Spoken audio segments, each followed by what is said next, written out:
Governor Oparanya, you've been on the receiving end. The Control of Budget report mentioned that the counties could only account for 3 billion shillings out of 13 billion shillings. At the time, it needs to be made clear it was at the time. But how do you rate the performance of counties when it comes to the resources? How much was allocated to you, and how well did you use it? Thank you very much. First of all, you must understand that there were county response committees that were formed, and it was the responsibility of these county committees to come up with measures to contain the spread of the disease.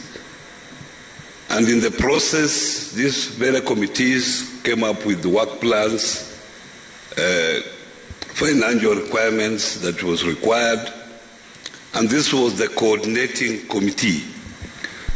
At the initial stage, because as counties, we were not sure where we were going to get funds, we agreed each county to prioritize their own requirement.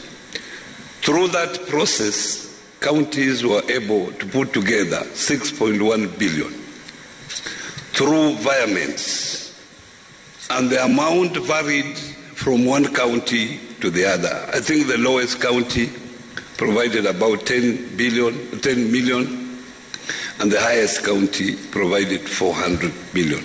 This is the figures that we got at the Secretariat. But at the national level, because when the disease started spreading, of course, through His Excellency, he organized extraordinary summit where we met, and we requested as county government that we needed support. In the process, we were given 5 billion from the national government through the order of His Excellency the President. Now, it reached a time when we thought that we could motivate frontline health workers. And when other counties were thinking of how much to pay, we engaged SRC. And SRC came up with standardized or uniform payments to the frontline workers. And through the Ministry of Health, we were given 2.36 billion. That is the only money I can say that we received directly from the national government. But however, we did receive 350 million shared equally to all counties from Tanita.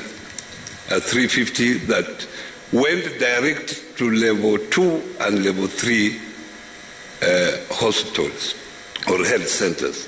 And then finally, we received a donation of 30 million to specified counties, about 13 counties, from the EU.